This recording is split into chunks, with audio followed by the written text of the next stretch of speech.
আমি একজন নারী, আমি অপু বিশ্বাসের পরেও আমি একজন মা।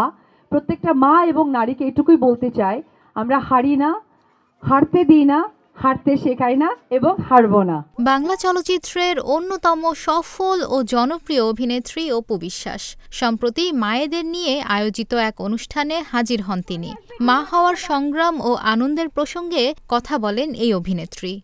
মামিস কিংডম, আসলে এই নামের লক্ষ্যটা হচ্ছে যে আমরা কিন্তু মেয়েরা না, আমরা সকলেই মা। ছোটবেলায় বাবা ডাকেন মা, বড় হওয়ার পর সন্তানের আমরা মা হয়ে যাই।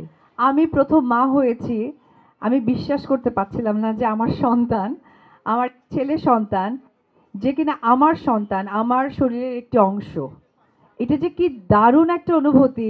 পুরুষদের অবদানের কথা স্বীকার করে তিনি বলেন, নারী এগিয়ে যায় পুরুষের সহযোগিতায়। আজকের অপু বিশ্বাস হতে পেরেছি একজন পুরুষের সান্নিধ্য, ভালোবাসা এবং দোয়ার কারণে। আমি বাবাদেরকেও ছোট করব না, কারণ প্রত্যেকটা নারীর সামনে এগিয়েই যায় প্রত্যেক পুরুষের জন্য।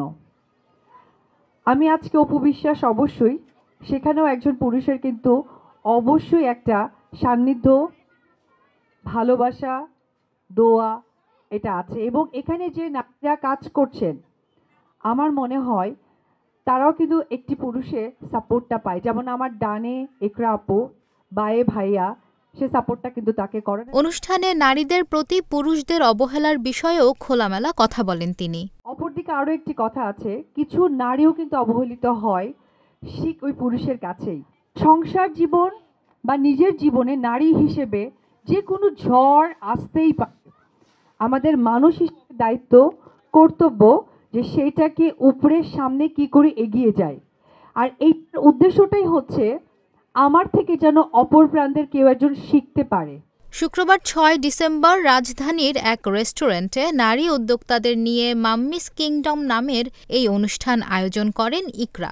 রাফেল ড্র, ডিজে পার্টি, পুরস্কার বিতরণী সহ নানা আয়োজনের এই অনুষ্ঠান সঞ্চালনা করেন ইকরা নিজেই। তার আমন্ত্রণেই অতিথি হিসেবে উপস্থিত হন এই ঢালিউড কুইন। মা এবং শিশুদের হাতে স্মারক তুলে দেন তিনি। অনুষ্ঠানে আরেক অতিথি ছিলেন সময়ের আলোচিত অভিনেতা জাহির আলভী।